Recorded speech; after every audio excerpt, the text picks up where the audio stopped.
We're on, David. Go. Okay. Good afternoon, ladies and gentlemen. You have tuned into the Rebel News live stream on this, a Friday, November 8th, 2024. I'm David Menzies, and my co-host, well, let me tell you a bit about my co-host, shall I? Do you know that today is National Ashley Day? And the way it works with the name Ashley, in the early part of the 20th century, Ashley was typically a girl's name. And then around the 1990s, it became more fashionable for it to be a boy's name. And the reason why my co-host is not a fan of National Ashley Day is that because in 2024 Canada, Ashley is now the name of a female rugby player with a penis. She is the she-devil with a sword. She is the Khaleesi of Northern Alberta. She is Sheila Godden-Reed. How you doing there, Sheila? David, I'm really pleased to find out that you are as ill-prepared for today's show as I am. Boy, it is a bit of a Friday, though it feels like a Monday. I'm actually shocked that you didn't go with National Abet and Aid Punsters Day. A pun a day keeps the doctor away, so unleash your best or worst puns today, which feels like a very David Menzies kind of day. But we should tell everybody what we're doing around here because we have a very busy day, and then I have a very busy day post-show. So we should tell everybody right now what the rules of the game are and how they can get involved. So if you are watching us on YouTube right now. Thank you for that. We don't want to abandon you if that's where you prefer to watch us. David, I can still hear you whispering to the production staff, which means everybody else can hear you whispering too. But if you're watching us there, thank you for sticking it out there. But might I suggest you wander on over to Rumble, because YouTube is a censorship platform. So they won't allow you to speak your mind, and they don't allow us to speak our mind entirely either. Rumble, as I said, is a free speech platform. They believe in the human right to free expression, and they allow you to do something extra special there, which we really enjoy because we love democratizing the show. We love to hear what you have to say about the work that we do at Rebel News, because without you, there's no Rebel News, right? Like, we're not the mainstream media. We don't need Justin Trudeau's help. We need you. So if you want to leave us a paid chat, it's called a Rumble Rant. If it's over the $5 US minimum, we are obligating ourselves to read it on air, but we frequently have time to read the free chats. Again, that's time permitting. If they're clever or funny or thought-provoking, and we quite often read the chats that fall below the $5 US cutoff. And this show is, as you can obviously tell, completely unscripted. We're talking about the news of the week as friends, all of us, friends and colleagues, myself, David, and all of you at home. So that's it. David, take it away, unless you still need a little bit of time to sort out whatever is happening behind the scenes over there. You're good now? Well, Sheila, for the last 2 minutes, I was listening to what you had to say by reading your lips, and I didn't see any F-bombs, so far, so good. But I'm having some problems with my earpiece. So I'm going to say to you, my friend, take it away. If you can pick, I mean, it's a packed sausage today, that's for sure, but whatever catches your fancy, please set it up, and we'll throw to a video, and I'll try to fix my earpiece, because quite frankly, I don't know how people do it. I don't know how people read lips and make out complete sentences, because I'm just guessing at some of the things you said, but I better go fix this gadget. There's some kind of a gremlin in it. All right, I got her from here. He apparently has Freelands in his equipment, so let's continue on. I don't know if you've been watching the news at home, friends, and I doubt that you would see all that much of this if you follow the mainstream media, but Amsterdam has anti-Jewish pogroms happening in the streets. It's so bad that, if I'm understanding correctly, the Israeli government is sending people to Amsterdam. Oh, there's nothing new under the sun, is there? To extract their civilians from Holland. I mean, it's wild. So let's go to this National Post article. We'll read it together, but maybe we can round up some videos too of exactly what's happening there and why it's happening. You will be able to find them, of course, on Ezra Levant's X page. So Canadians are horrified as Jews were hunted down and beaten in Amsterdam. Amsterdam police have made more than 60 arrests following violence that broke out after a soccer match. And this is a Tel Aviv-based soccer team that was playing in Amsterdam. CIJA, that's the Center for Israel and Jewish Affairs, is deeply concerned about the attacks on Jews supporting the Israel soccer team in Amsterdam. The police are saying there's a major investigation into multiple violent incidents. Supporters of the Israeli football club were in the city to support their team as it played Ajax Amsterdam. And then just these anti-Israel mobs were running amok in the streets, attacking Jews. Unbelievable. Like, this is what, how many years post 1939 are we? I mean, this is horrific. This is, look at this. This is the country of Anne Frank. And here we are with these modern neo-Nazis running loose on the streets of Amsterdam. David, are you back? I am back. And what makes this even more odious and egregious, Sheila, is that I was reading a newspaper account of this travesty. And evidently the police were taking a hands-off approach because, you know, we don't want to get political. But you know what? When you take a hands-off approach against arresting thugs, you are getting political. That is political. You're not upholding your oath to enforce the law. And I want to make another point, Sheila. It is not as though in Europe, especially, the whole idea of football hooligans is a new thing. It's been a problem for decades. It's not as bad as it was probably at the peak in the 1980s, but the authorities know how to kettle and contain football hooligans when they act badly.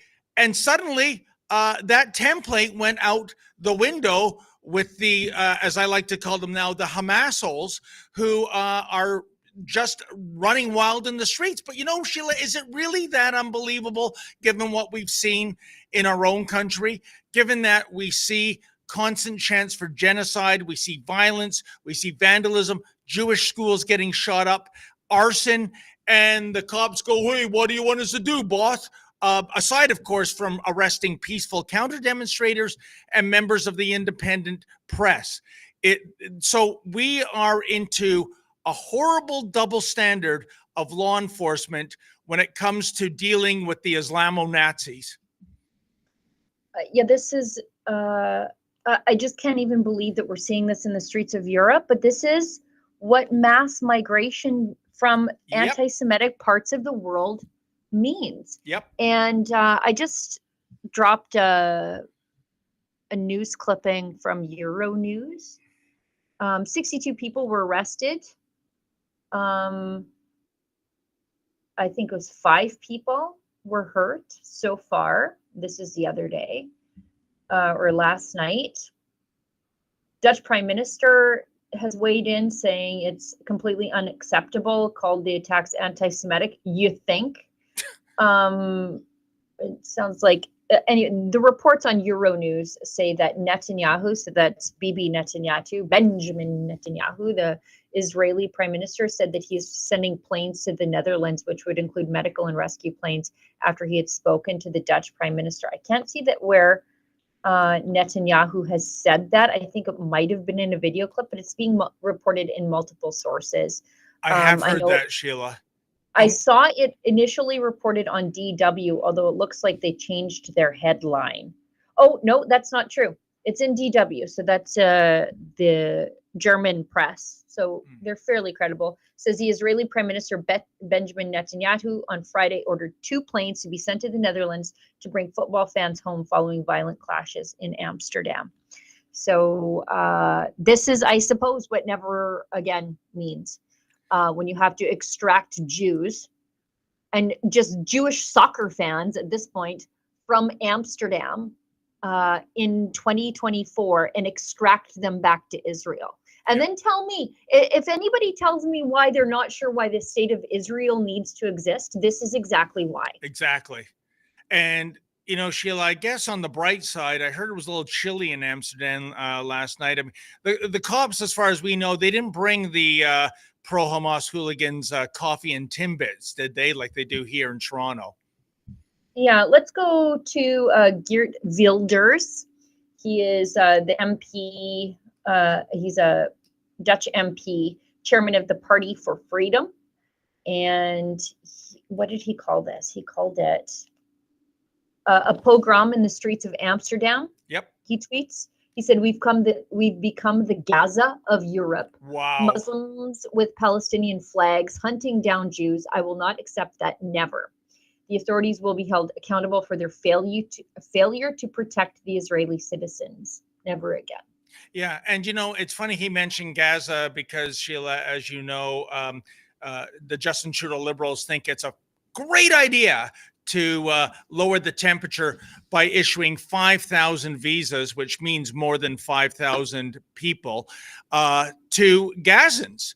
And that is incredibly disturbing because we know even now, after all the carnage, after the massacre that happened last October 7th, anywhere between 75 to 80% of Gazans support Hamas. And it went up post October 7th. So they saw the horrors. Yep. They saw the atrocities and supported Hamas even more so, which is a really alarming thing. And we saw the failures of the Justin Trudeau government to vet Syrian migrants for extremism. And And so I can't imagine they've fixed that problem at this point, given that Justin Trudeau basically collapsed the immigration system in on itself because of his failure to tighten up the border. In fact, he invited the entire deported world into Canada in 2017 to spite Donald Trump and his ban of immigration from 5 failed states, what the mainstream media erroneously called the Muslim ban. It was actually just from failed states where you couldn't verify identities and passports, which is a prudent move. But Justin Trudeau said, you know, to anybody fleeing, welcome to Canada. Well, they did come. And then he collapsed our immigration system, making vetting all but impossible. And you're in the country for years and years and years before you even get your immigration review board hearing. And we already have an extremism problem. We've got a guy who was in an ISIS video hacking at a crucified prisoner in the country, planning terror attacks against Toronto Jews, him and his son. And then we've got people using Canada as a terror launching ground to attack Jews in New York. Do we think this is going to get any better when we start importing people from Gaza, where they have an extremist viewpoint on Western culture in general, but especially the Jewish culture and people? And Sheila, it's worse than that. What you say, those 2 foiled terror plots, that was based on intelligence from France and New York. Because CSIS, as I understand it, is underfunded, understaffed. The morale is lower than a lobster in the Atlantic Ocean. And so their policy right now, or their procedure, is to, you know, we're keeping our fingers crossed. We hope that a real intelligence agency on the ball will tip us off. This is absolutely appalling. But you know what, Sheila? Maybe we're being a little paranoid because the Justin Trudeau Liberals have assured us with these Gazans, they're going to be vetted. Oh, we're going to vet them. Which is like, hey, do you hate the Jews? No. Definitely Approved. no. Yeah. Okay. Yeah, because you know what? You might be pro torture, kidnapping, killing, genocide, et cetera, but these people wouldn't lie, Sheila. Surely they wouldn't lie. Tell me that's not a case. Right. I saw how they vetted the Syrian migrants. They called, and here's the thing. When we think we're actually getting family units, mom, dad, and a couple of kids, that's not necessarily the case. Because we saw with the Syrian migrants, you could walk into a refugee processing center in the Middle East, say you were a Syrian migrant or a Syrian immigrant fleeing the Syrian civil war, and your family unit could be you and just another dude. And you could say we're brothers, maybe that's my husband, whatever. But that was good enough for the immigration officials to classify you as a family unit, which gave you priority in the migration queue. Because singles sort of get pushed down when you're a refugee. But if you come in as a family unit, you and your fighting age friend, they were coming to Canada above children sometimes. So we're going to see the same thing again. How about sending these Gazans to, I don't know, Northwest Territories, the Yukon? No. No, because I'll tell you something, Sheila. When I was in January, when I teamed up with our colleague Sid for the Pierre Poilievre presser, we were in Winnipeg in January, which actually, I think that day it was colder than the planet Mars. But we had heard from someone, we had an interesting conversation. He knew of some Syrian migrants that had been relocated to Winnipeg. And in a way, I kind of feel sorry for them because they're saying, you know, we're from a failed state, terrorism abounds, there's no rule of law, but it's so cold. We kind of want to go home, right? Yeah. Even though it's a shithole, we can't survive this freezer. So, you know, maybe they'll voluntarily go back to Gaza when we put them in the coldest places of Canada. But you know what's going to happen. They'll be going to Toronto, Montreal, Vancouver, and already overburdening cities whose infrastructure can't cope with the current population. But that's the Justin Trudeau Liberals of doing something in terms of making Canada the shithole express. And, you know, on that note, Sheila, I wonder, with President-elect Donald Trump assuming office in January, I wonder what the new sheriff is going to do with this kind of garbage in the U.S., because we know from the first Trump administration Donald Trump was the most pro-Israel president since the state of Israel was formed in 1948. He moved the embassy from Tel Aviv to Jerusalem. He was part of the Abraham Accords, where he had peace breaking out all over the Middle East. He is disgusted by what's happening in the streets of American cities with the Hamas holes. So I'm wondering if we're going to see some course correction south of the border. Yeah, I don't. I think so, but I mean, I'm still hung up on the Syrian refugees who'd rather go to Aleppo than Winnipeg, and I'm like, you know what? Depends on the day, if you asked me that too. Well, I can tell you, with Sid and I freezing our ball bearings off in Winnipeg, I would think Syria had some positive PR to it. Boy, that is a wickedly cold place. If there's any viewers that live in Winnipeg, can you reach out to us? How do you do it? I mean, it just seems, even though it's further south than the territories, it seems it gets colder there. And I think it's very damp. I think it's very damp because of the big lake that's right there. I think but that's it. Yeah. But at the same time, it's not substantially colder than northeastern Alberta on any given day. So yeah, a dry cold, a wet cold. As for me, I'm sorry. I just could never imagine myself living in a city whose name sounds like a pirate game show. Yeah, let's. Do you get that? It is pun day, right? I know. I'm not aiding and abetting you in these crimes against humor. Let's just go to Pierre Poilievre's statement on this, and then I think we will. We've got a chat already that I'll read, and then maybe we'll hit an ad break, Olivia, perhaps. Pierre Poilievre says, abhorrent reports came out of Amsterdam last night. Jews are being hunted in Europe days before the anniversary of Kristallnacht. Never again is now. Yeah. And Melissa Landsman sure is right. This is what globalized the Intifada looks like. Yep. Completely. We've got a chat here from our friend Ryerson Gary, who is such a loyal viewer of the show and a loyal supporter of the work that we do around here at Rebel News. Gives us $5 and says, I painfully read the Toronto Star every morning. One of the mourners actually wrote, the reason Trump won is that Americans don't need the New York Times anymore. Well, first of all, I want to say to Ryerson Gary to read the Toronto Star cover to cover every morning. I can't believe you're not on a ledge right now and need to be talked back into the room. So that is, thank you for your service, Ryerson Gary. You know what? I understand where Ryerson Gary's coming from, because I wasted way too much time over the last 72 hours watching the meltdowns of liberal women on Instagram and TikTok. Like, them are not having them's best day ever. A lot of them are having their Britney Spears shave their head moments. It's been like a really bad week of bad feminist haircuts out of spite. And it's like, I want to make myself ugly so that Republican men never touch us. And it's like, I feel like the Republican men are going to accept the terms of this agreement. Like, look at them. Do you know, Sheila, this is an honest question. Do you think they are really that unhinged, or are they just acting for the camera? No. I mean, Ezra's right. The United States is very clearly, some parts of it, having a mental health crisis right now, because they feel like, going back to Amsterdam, they literally feel like they are the Jews in the attic right now.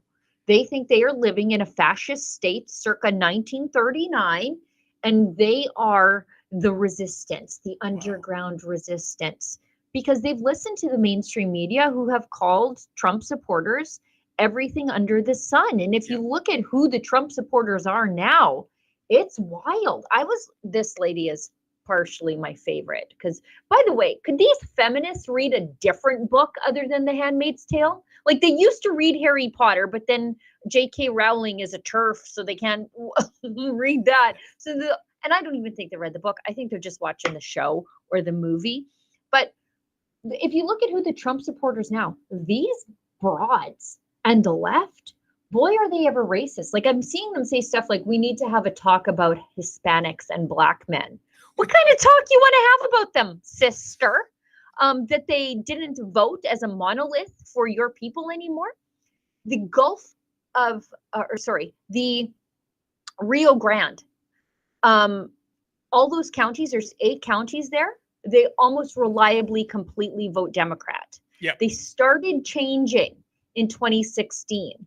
One went for Trump in 2020. Now all 8 are Republican, including the most Hispanic county in the country, where like 75% of the people there are Hispanic. That went for Trump. There's a massive swing of minorities over to the Democrats, and it's because of this stuff, because of white, well-kept, liberal, college-educated women claiming that they are the downtrodden in this country and shaving their head in protest, and like Black men and Hispanics are like, look, we just want jobs, and your mass migration policies are driving down our jobs and hurting our communities and not allowing us to escape generational poverty. Like, these liberal women are angry that minorities are voting for their own families. It's disgusting. You know, Sheila, let me tell you and our audience a little anecdote. When Maurizio and I were in Washington, D.C. for the election on Tuesday and Wednesday, I think we took about 8 Uber rides. I'm just doing the math. Yeah, it was 8. All of the drivers were men of color. 3 of them were from African nations, Nigeria, Togo, and I can't remember the third one. One was Muslim, was wearing full Muslim garb. Do you know, folks, 7 out of 8, because I'm a real nosy parker when I'm in the back of an Uber car, I asked, how'd you vote? 7 of 8 said Trump. And the one who didn't say Trump, it wasn't because he was voting Democrat. He is a Republican. He is a conservative. He just doesn't like Donald Trump. The good news there is that he wasn't eligible to vote, so it's a no-sum gain. But what does that tell you? I know that's an unscientific poll, Sheila, but 7 of 8 men of color in Washington, D.C., which is like plus 90% Democratic city, said they weren't buying what Kamala Harris was selling. Puerto Ricans flipped for Trump. Miami-Dade went to Trump. Get this one. Dearborn went Republican. And I'll tell you why. Can I? Trans stuff. Correct. I heard on Joel Pollack's show, Joel Pollack, a friend of our show with Breitbart. You can hear him on Sunday nights on Patriot Radio if you have satellite. But he had on last Sunday, just less than 48 hours before the election, Rebecca Mansour. And how she analyzed Michigan, a key swing state, Sheila, is that it's going to go Republican. And it doesn't really have a lot to do with what's happening in the Middle East. Well, in a way, because as she said, believe it or not, there's a lot of American, Arab, Muslim people who want peace in the Middle East. They want the hostilities to cease. They're tired of the fighting. Yes, and they see Trump as an agent for that. But it was, you're right, this transanity, this critical race theory, this drag queen story hour. Muslim families tend to be conservative, and they're rejecting the Democrat talking points on that. And, just to tie this into a bow in terms of perverse irony, isn't it amazing that Kamala Harris overlooked a way better candidate for vice president, Shapiro, in Pennsylvania, because, he's, Jewish-y, and we don't want to offend the voters, the Arab bloc in Michigan. You know what? That wouldn't have been a factor, you dummy. So they went with Tampon Tim. How do you ever reclaim your dignity after getting that nickname? And there's a part of the reason why that particular swing state did not go blue. Yeah, there's a bigotry of low expectations there, isn't it? And I think Muslim voters in Michigan should have been insulted by this choice of 100% Kamala Harris to go with Tampon Tim, because the presumption was then that they were all anti-Semitic and could not bring themselves to vote for a Jewish running mate for Kamala Harris. That's absolutely bigotry. if you listen to Matt Walsh yesterday, he had a great analysis of this. He showed how drastically the Democrats are losing control of the country. Joel Pollack had a good infographic of this on his X page, where he showed how the shift is happening in the middle parts of California back to Republican, because those were very Republican places in the 80s and even early 90s. Yep. I think Trump, look at this. Wow. Huh. That's crazy. That should scare the pants off the Democrats. I hope it does, but not enough to mitigate their crazy behavior. I forget the numbers, but I think Trump lost New York by less than Kamala lost Florida. That's how much the shift is happening even in New York. And people don't want cities in decay and disasters all around them, and mass migration that is causing crime and housing problems and inflation and squalor. They just don't want it. And that is the universal thing. It doesn't matter what your demographic is, what level of you are on the socioeconomic totem pole. People just want safety and jobs and prosperity. And the Democrats didn't speak to any of that. And by the way, Sheila, just to show, I guess, how close California is or could have been, let us not forget that Governor Gavin Newsom passed into law that bill forbidding municipalities for asking for photo ID as a prerequisite to voting. And you know, and I know, and everybody knows that is an assist to Kamala Harris. I mean, it's absolutely appalling that you can't expect people to provide identification for who they are. And so we'll see what happens, I guess, in 4 years if this trend continues. I think it will. But it just shows you how the nation has changed, Sheila? I mean, 1980, a landslide for Ronald Reagan. In 1984, an even bigger landslide. Every state won except Minnesota. What is it about Minnesota? 49 out of 50 states. And by the way, with Minnesota, which was Mondale's home state, he only won it by 3,000 votes, which is to say, if Reagan took 1,501 of those 3,000 votes, Minnesota in 1984 would have gone red as well. And by the way, Sheila, it's not just the childless cat ladies who are literally losing their hair. Why don't we throw to a clip of Jimmy Kimmel having his meltdown? You know what? This stuff for me is like a dollop of garlic butter on top of a steak. A steak is already delicious and satisfying and fulfilling. It's nutritious. It feeds your mind and your body. But then when I see these Democrats bawling their eyes out with no dignity whatsoever, it's like garlic butter on my steak. It just makes everything taste that much better. It's that much better for you. And we're already living through, I'm never going to get sick of winning. Trump told me I'd get sick of winning. I'm not. But this is just delicious. It is garlic butter on the steak of life. Let's watch. Let's be honest. It was a terrible night last night. It was a terrible night for women, for children, for the hundreds of thousands of hardworking immigrants who make this country go. For healthcare, for our climate, for science, for journalism, for justice, for free speech. It was a terrible night for poor people, for the middle class, for seniors who rely on Social Security, for our allies in Ukraine, for NATO, for the truth and democracy and decency. And it was a terrible night for everyone who voted against him. And guess what? It was a bad night for everyone who voted for him, too. You just don't realize it yet. Let's be honest. It was a terrible night. I love it. I love that so much, because he's like, it's a bad night for immigrants and minorities, and they voted for Trump. Like, these people are so mad that the poors are figuring things out, and they don't like it. They don't like the power imbalance that's coming their way. You know, Sheila, what's so perversely ironic about that little rant is that he says it was a terrible night for women, children, hundreds of thousands of immigrants, middle-class people.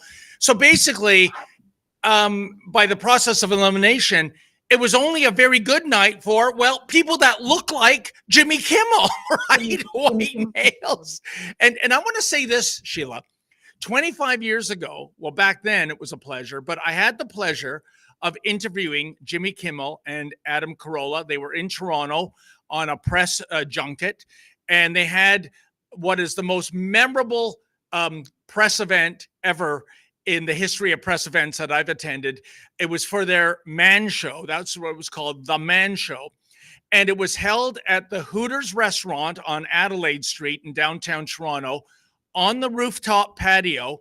And all during the press conference, and the left-wing media were kind of having a meltdown, losing their minds, they had a Hooters waitress on a trampoline jumping up and down. I'll let you imagine what the visuals were like. But anyways, how, Sheila, did Jimmy Kimmel go from macho, frat boy, toxic masculinity to this, crybaby? I don't know if I can say the P word, but you know where I'm going with this. How did that happen in 25 years? Well, and the only reason people know anything about Jimmy Kimmel is because he was the sidekick on the Man Show. So toxic masculinity and a free speechy, I bet you Carolla's probably a Republican, sort of a free speechy independent. The only reason anybody knows who Jimmy Kimmel is because of toxic masculinity and a free speech Republican style guy. But as soon as he got close to the levers of power and influence, he is just a full-blown Kamala Harris fanboy. Because these people just chase the almighty buck. That's what it's all about. It's about money. And his best friend, no surprise really, is Howard Stern. And suddenly the shock jock has become part of the Democrat establishment. Right. He's woke. He's politically correct. And the irony is, Sheila, if there's one person on radio who doesn't have to be that way because Howard Stern is a billionaire with a B, it's Howard Stern. I mean, when he was a jock, in Detroit in yesterdecade, making $23,000 a year, that's when you're under pressure not to push the envelope that much. You're going to lose your livelihood. He could be fired now, which is very unlikely. And he's on easy street. He has every privilege and opportunity to be more shocking than ever, but the exact opposite has happened, to the point that he wasn't allowing Joe Biden jokes on his show because, you see, it's too important. The stakes are too great. Can you believe that, Sheila? Yes, I can believe it. Because these people, sometimes it's about money and sometimes it's about being invited to the fancy parties and being accepted by the fancy people. I think you're right. He's gone from being shock jock to tampon Tim's jockstrap real fast. We need to hit an ad break. And what a horrible visual. I know. I'm the one who thought of it. So let's hit an ad break. And then I think we'll have an ad read after that. And then we've got to hurry along the show because we're over halfway done. And we've talked about just a couple of things. Your grandpa was a great man. He fought for the freedoms and rights you hold in your hand. Never take them for granted. Keep your freedom passport close. Remember, son, Grandpa did this for you. Know your rights. Know your freedoms. Get your freedom passport today.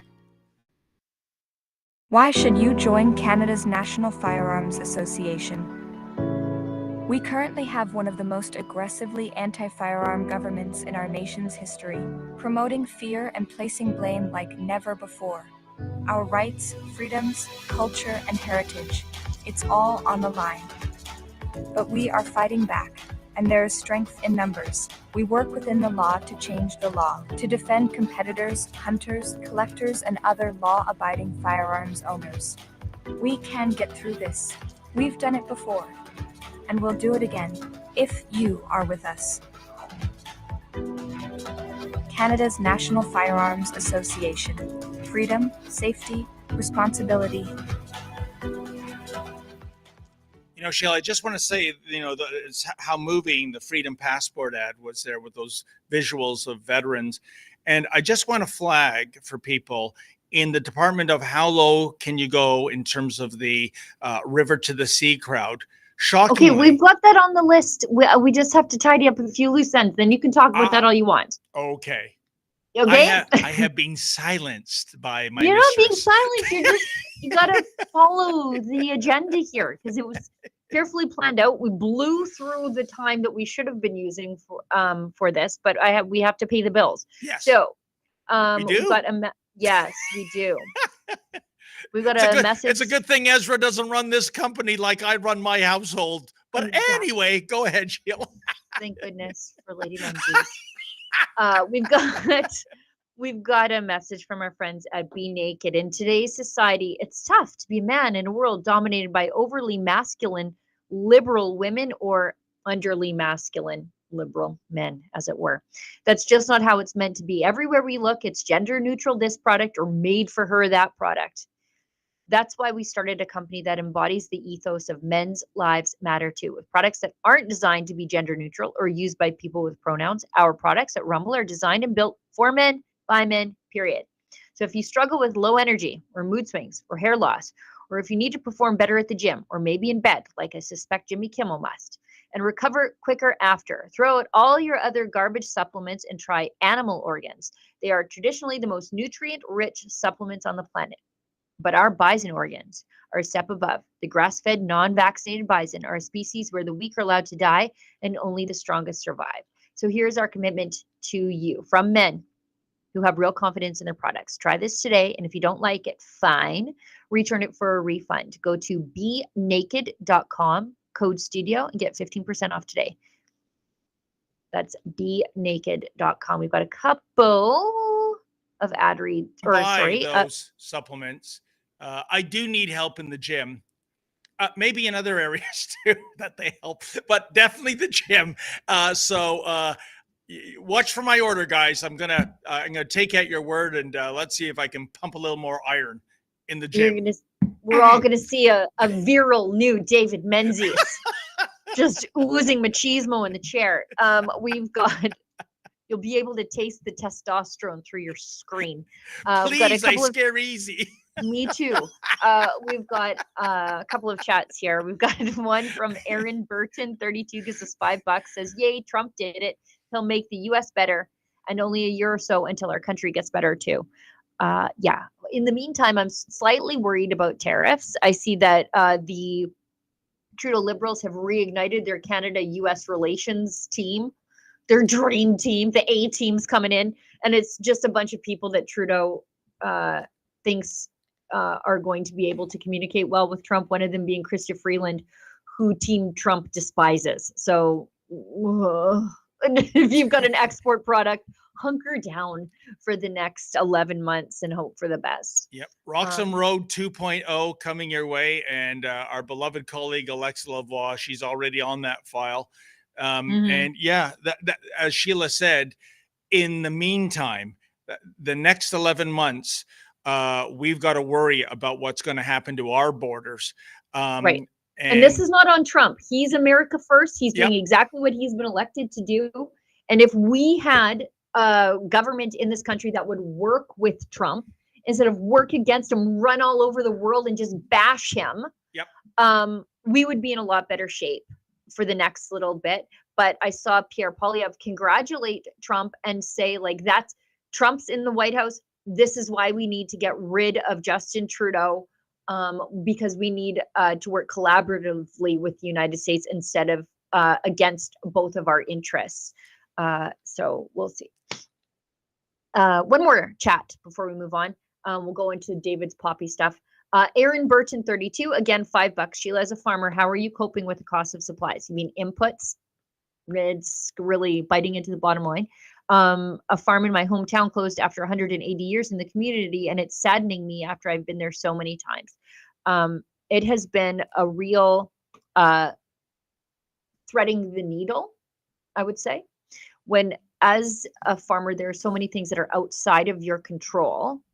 And Justin Trudeau is making inputs so expensive. If you are in the cereal crops, then you are being hammered with grain drying costs, thanks to the carbon tax.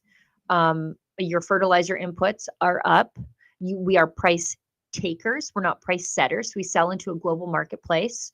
And if Justin Trudeau has made inputs more expensive, we just have less revenue in our family's pocket at the end of the day. And then there's the trade wars. And so for us, we sort of moved away from export crops and are in hay, because that's just something that we can do that business in our own community without the meddling or relying on Justin Trudeau not to piss off or annoy a trade partner with Canada. So that's what it seems to be working for us. But I mean, we're not making the money we could be making because we have to pay that carbon tax on the input side. So that's my seminar in farming economics right now. And Sheila, for me, I think it's all part of a bigger plan, to be quite frank. The war on the farmer, I never thought I would utter that sentence in my life.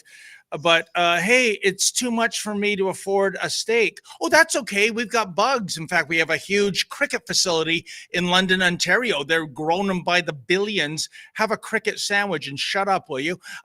Hey, all this investment and regulations requiring me to buy an EV. I can't afford an EV. I can't afford a second mortgage on my house. Hey, no problem. Take public transit, ride a bicycle, sucker, while we get around in our Chevy Suburbans. Yeah. So that, I think, is the reason why we are seeing the war on these two fronts, the farm and the car. They really want to deprive us of some of the, I guess, funner things in life. Well, and we're independent people, right? We're entrepreneurs, we're independent people. When it hits the fan, find a farmer. They usually have firearms, they'll have food, they'll have fuel, right? But if you take those people out of the equation, what happens? And there's also, I know we have to move ahead, but there's also something that's been happening in Europe, and now it's happening here in North America, and a lot in flyover country in the United States. Yeah. And that is the move to use arable farmland that is normally used for food crops for biofuels. So they incentivize the growing of low quality corn, even potatoes in Europe that normally was into the food supply. That's now that land, that acreage is being used for biofuels, which is driving up the cost of food also. Yeah, there was a similar crisis, wasn't there, Sheila, some 12 or 13 years ago, with ethanol being promoted, and you're getting ethanol from corn. And that was causing some major food shortages in Mexico, I understand, at the time. Yes. Yeah. That's a society that's reliant on corn as a food staple, not so much here in Canada, unless you love your high fructose corn syrup. But yeah, I mean, it caused a bit of a catastrophe. And, as there's this war on carbon and war on oil, and so they're moving towards biofuels. Well, there's only so many places you can grow biofuels, and it's the places where they used to grow your food. We've got one more thing, and then we'll move into, oh my goodness, from Soaring Eagle. Look at this, $100. Wow.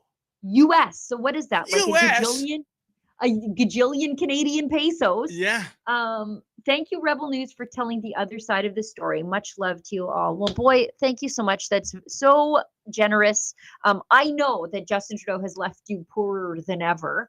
And so I just appreciate you throwing your support behind us here at Rebel News. Boy, that is an amazing amount. Thank you, Soaring Eagle. Hey, Sheila, just out of curiosity, have we ever kept track of our highest donation on a live stream? Or could that be it? We used to get some real high ones covering the election live streams, like 2020, 2016. That was before we were demonetized by YouTube, when it was, there's so many people who are on YouTube that even like the little bits quickly added up. But that is exactly why they demonetized us, is to disincentivize us from telling you the other side of the story. Okay, David, take it away with the poppy stuff, because we're going to run out of time, and I've got to do an attack on Scott Moe after this. Yeah. For breaking his promises. It's funny, folks. The left is all about cultural appropriation, right? So around Halloween, if I wanted to, wear traditional Mexican attire with the sombrero, oh no, because I'm not Mexican, you can't do that. You're a racist or what have you.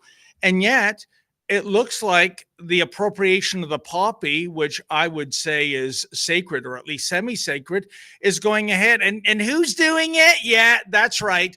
It is the Hamas. They strike yet again.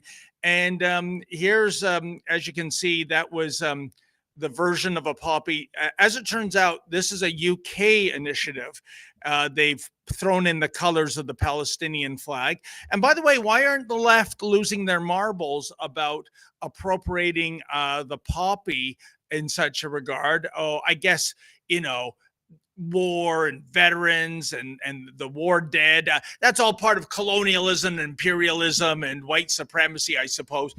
And even more to the point, on November the 26th in Mississauga, a huge city just to the west of Toronto, there is going to be a gathering of the pro-Hamas hooligans wearing poppies and using the phrase, lest we forget. No, not for being 2 weeks late from November the 11th. They will be honoring on that day Sinwar, the terrorist mastermind who Israel miraculously assassinated. And by the way, why do they have to mourn him? I thought the deal is if you're a martyr, you get your 72 voluptuous black-eyed virgins, right? I guess they're running out of virgins in that neck of the woods, given how many are, going for the down count. But Sheila will be there to cover that. And by the way, this is why I personally won't be on the live stream on Monday. I'm going down to Old City Hall in Toronto on Remembrance Day, and for two reasons. The obvious one, to pay my respects to the veterans and those who made the ultimate sacrifice, and also to keep an eye out with the camera rolling for any members of the Hitler Youth Movement that might want to come along. I can tell you last year, it was only really one vocal person, some childless cat lady, looked like a gender studies grad, holding up a little sign for Palestine and interrupting the ceremonies. It was absolutely despicable. But I guess it just shows you, going back 5 years ago, Sheila, that Don Cherry was so ahead of the curve. Remember that, these people come here to live in the land of milk and honey. And is it too much to ask that on one day that, if we have that video, Olivia, why don't we run it? Because this was 5 years ago, almost to the day, on what turned out to be the last Coach's Corner. And let's hear the immortal Grapes in his own words. To a veteran, I said, I'm not going to run the poppy thing anymore, because what's the sense? I live in Mississauga. Nobody wears, very few people wear a poppy. Downtown Toronto, forget it, downtown Toronto, nobody wears a poppy. And I'm not going to, he says, wait a minute. How about running it for the people that buy them?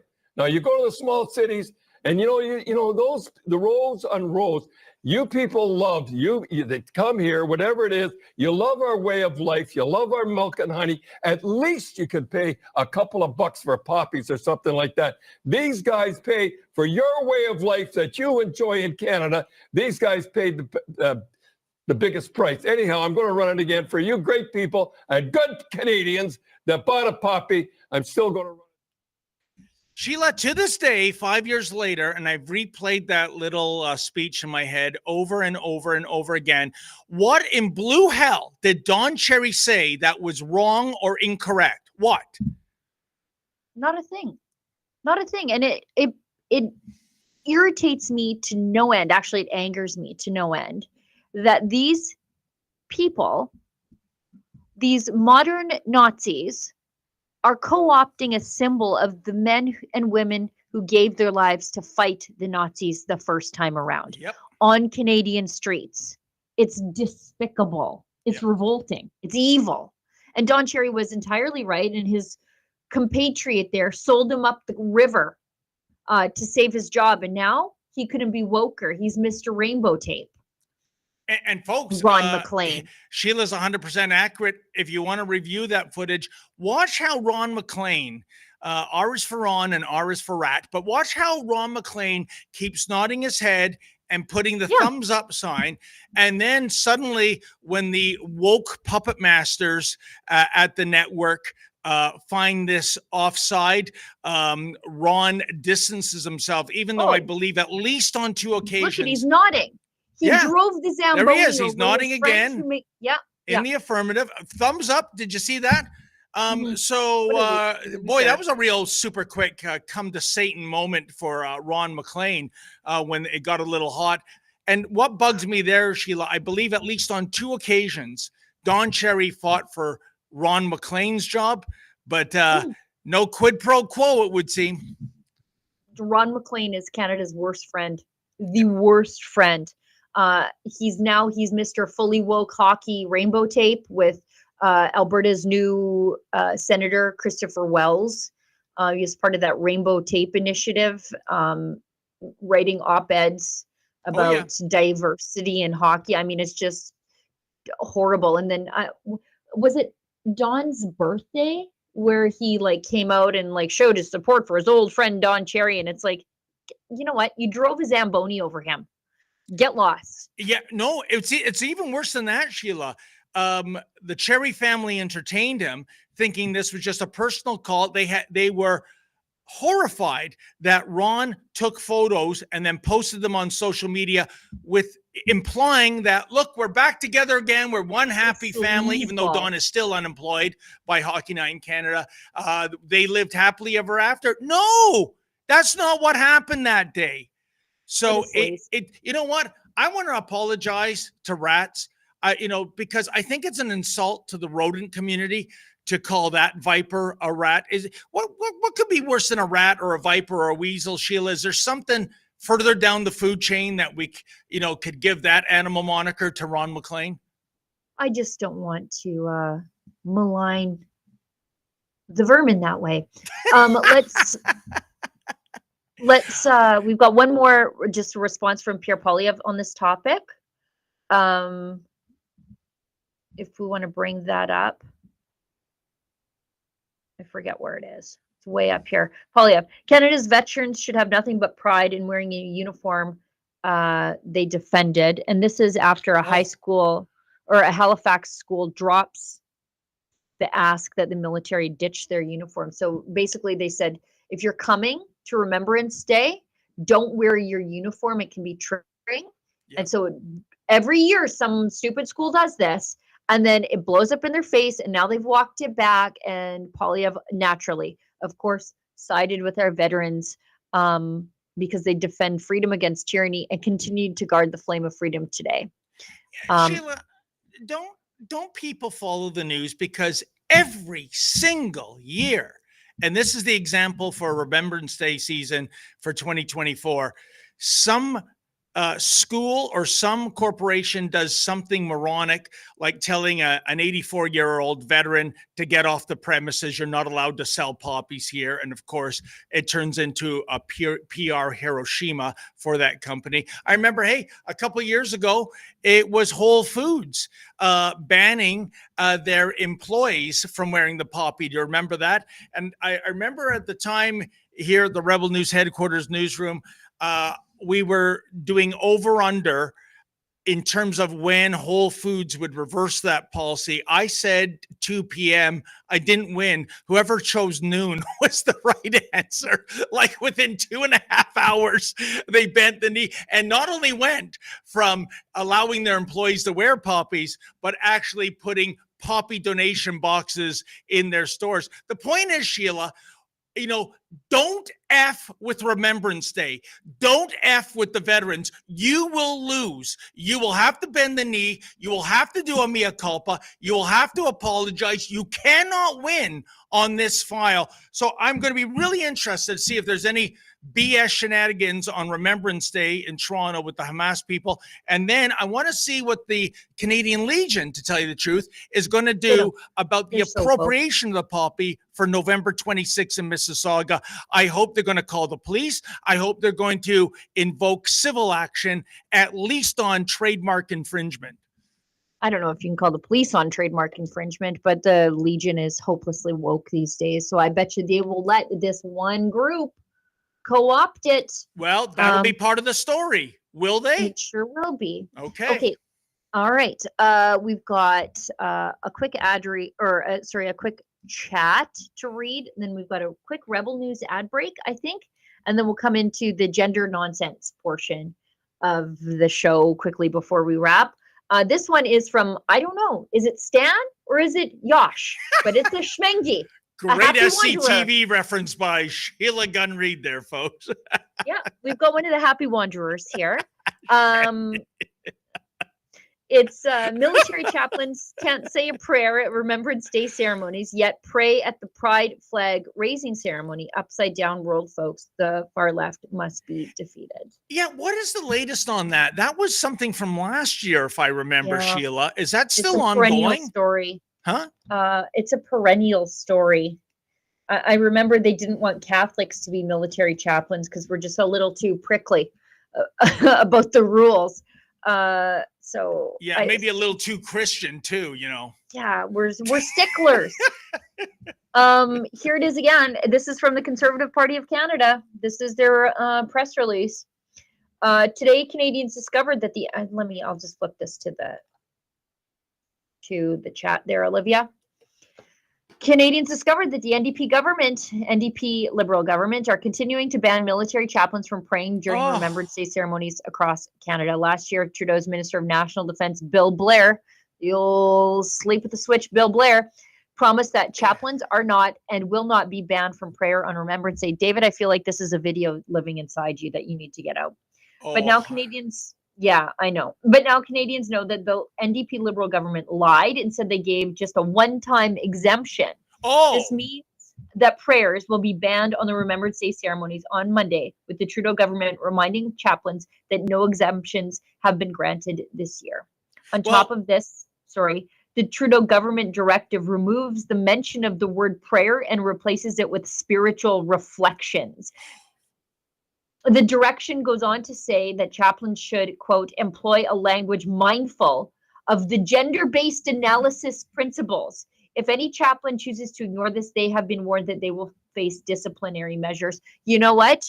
Chaplains, I hope you break this. Yep. I hope you break this. You have to do what's right. You have to stand for your conscience. This is abhorrent. What's happening here? What do you think chaplains are supposed to do? They're not group therapists. Being disciplined? They're religious leaders. They're not some sort of therapist, some agnostic therapist. These are religious advisors to the military.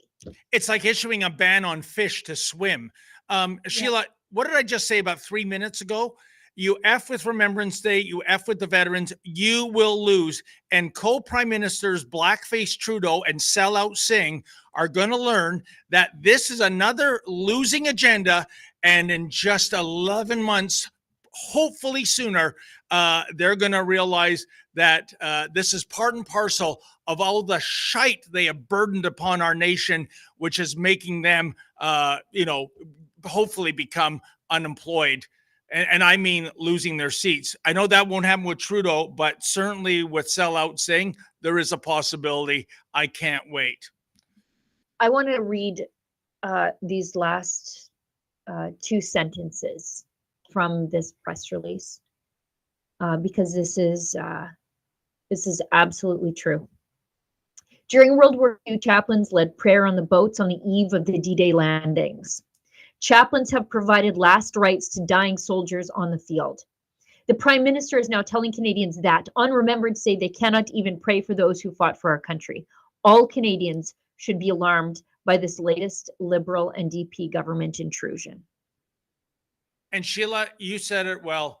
If you are chaplain, break this rule. Break this. Why don't we have an I'm Spartacus moment and every single one of them breaks the rule? What are they going to do? Discipline them all? Fire them all? Really? For doing what you're supposed to be doing? For doing what you're honor bound to do? What a horrible, despicable government this is, and a prime minister, if I may say so, Sheila. That is beyond the pale garbage. If you are a religious leader in this country, if you are a Christian leader in this country, you know, and many of you let Canadians down during COVID. Many of you betrayed Canadians during COVID, and you abandoned your obligations as pastors. But now's your time. Now's your time. You know that your obligation is to obey the rules of God when the rules of God come in conflict with the rules of man. In particular, this man, Justin Trudeau, is forcing you to violate your conscience, to not pray for our fallen and our current serving, many of whom are motivated to serve this country through their faith alone. So violate this. Yeah. Pray. Just pray. If the government or its law enforcement agency, Sheila, went to a Catholic priest and said to him, we have reason to suspect that somebody in confession said something that is very much in the interest of the state, and we want you to reveal that, and if you don't, it's penalty of law. What would any priest do in that scenario, Sheila? They will not violate the seal of the confessional. They would go to jail, wouldn't they? 100%. Yeah. Whatever became of them. For them, the consequence is not as important as not violating the seal of the confessional. So if you go to jail, you arrest them, maybe nothing happens, but they will not violate the seal of the confessional. Exactly. And this is kind of a similar situation in my book. So right. Okay, let's hit a quick ad break and then we'll finish up the gender nonsense, because one of them is the gender radicals are now protecting criminals. Well, that's nothing new, but they've found a new way to do it. So let's hit the Rebel News ad break and then come right back. Quality of life matters. Affording groceries and the basics matters. Ottawa has a different agenda. Their energy production cap will cut your family's budget, which means less money in your wallet. We say let common sense prevail. Tell the feds at scrapthecap.ca. Okay, that was quick. That was very quick. I knew it was a short little ad break. Let's go into this. Gender justice groups. I already hate them. I already don't like where this is going. You had me at gender justice. Gender justice groups. I tweeted it this morning, so maybe I have to go back. I can't find it. It won't open on my page here. Gender justice groups, where is it? In British Columbia, want the government to repeal latest provincial legislation that prevents people convicted of serious criminal code offenses from changing their names. So the call to repeal the Name Amendment Act comes from groups that include Gender Affirming Healthcare, the Canadian Bar Association's BC branch, and of course, the Trans Legal Clinic. Oh, give me a break. The groups say the legislation was not necessary to protect the public and harms people most in need of legal name changes, including transgender and Indigenous people and survivors of gender-based violence. Excuse me, oh gosh, okay. The law ensures that people convicted of serious crimes, okay, so this is who they're protecting. Just listen. The law will ensure people convicted of serious crimes such as violence against other people and acts against children cannot change their name. So now the Premier's office is looking into the group's concerns and says that people deserve to be supported and empowered to change their name in a way that is true to who they are or for safety purposes. No, you are protecting people who have harmed kids. Yep. Or beat up their wives. And you know, Sheila, it just shows you again another factor in why Donald Trump is returning to the White House. He wants to make female safe spaces great again.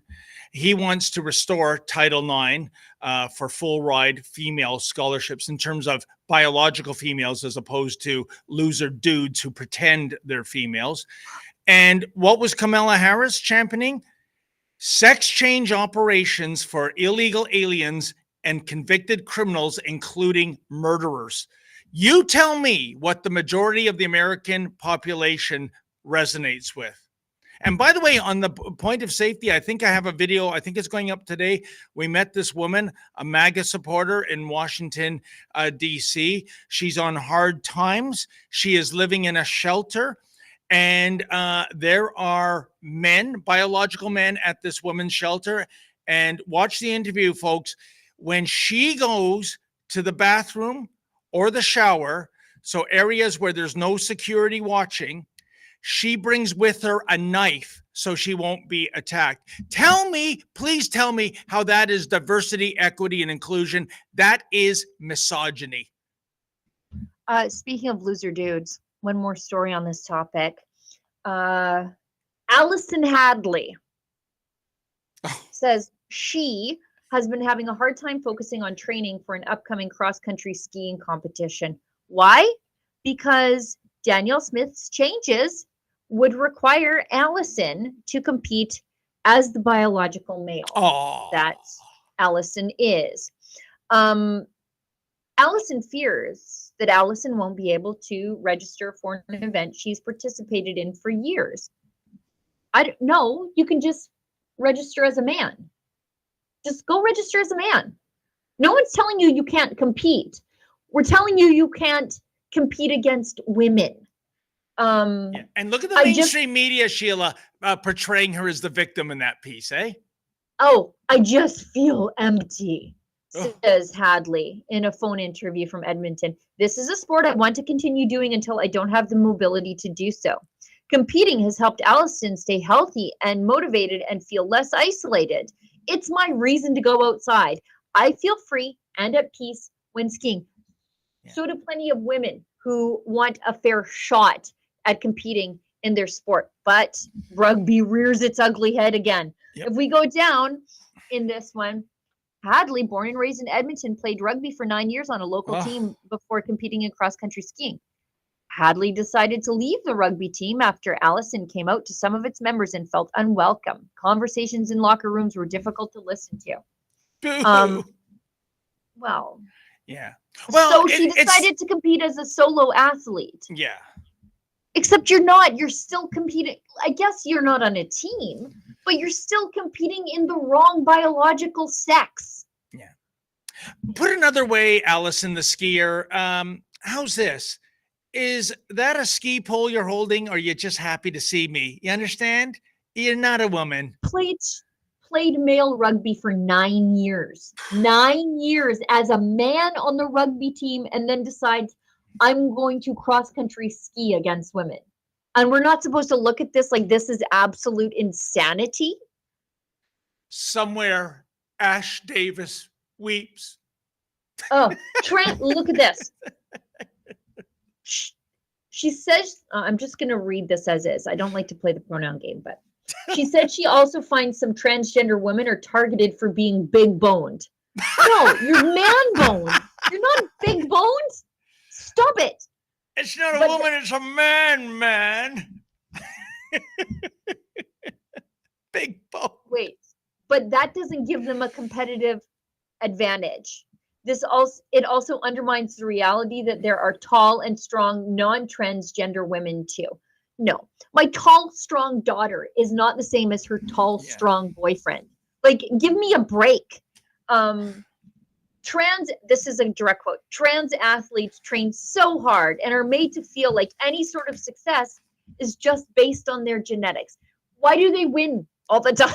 Why do they break the faces of women when they box them? Because they're training hard, or because they're punching them with male fists? Sheila, don't you long for the days when tranny trouble meant the gear shift was slipping from drive into neutral as opposed to this nonsense? I don't care how people live their lives. I really, really don't. But don't change in the same change room as my daughter, and don't punch women on the field. Oh, you're a hater. You're a bigot. You're a transphobe, Sheila. Right. I know. Olivia, I think we're done. Yep. Did we got to everything mostly? Okay, David, wrap her up. You're not around on Monday, so it'll be me and somebody else. Yes, and I'm sure it will be full value. Well, folks, thank you so much for tuning in. As I said earlier, I'll be at Remembrance Day ceremonies in downtown Toronto. Come on out, say hi, join the throngs of people that are holding on to this great Canadian tradition. And even, yes, Remembrance Day is under attack, as we demonstrated earlier in the show. And also, thank you to those who made those contributions, especially $100. Wow. That great. is absolutely fantastic. So Sheila will be back Monday. I'll be at the Remembrance Day ceremony at Old City Hall in downtown Toronto. In the meantime, as always, stay safe and stay sane. Donald Trump has said that he doesn't like you very much in the past. What makes you the best person to lead the Canadian government's efforts here? I think that President Trump will obviously speak for himself, and I would never put words in his mouth. But in my experience, President Trump respects strength, and he respects people and countries who are strong and clear in defending their countries, in defending their national interest. That's what I've always done, and that's what I will continue to do. And the proof that that approach works is, I would say, threefold. One, we did a really good trade deal with the previous Trump administration. We did a win-win deal that works for the US, that works for Canada. I think that we are going to find that some of the key measures in that deal, particularly being clear that wages are, that good jobs, good paying jobs need to be retained in any trade deal. That's kind of the heart of the innovation of the USMCA. And we did that together. Second proof point, hang on, super quick. Second proof point is we were successful with the steel and aluminum tariffs. Canada was unique in that regard, and we see how our steel and aluminum industries are benefiting from that. That was a deal that we did, that I did with Ambassador Lighthizer, who continues to be a really influential person with President Trump and his team. And then the final thing, which is a real change in the world and something I think positive for Canada, is what Canada has done with tariffs on Chinese EVs, on Chinese steel, and on Chinese aluminum. That was a big change in Canadian trade policy. It was a recognition that Chinese oversupply is a danger to our economy, to our manufacturers, to our workers.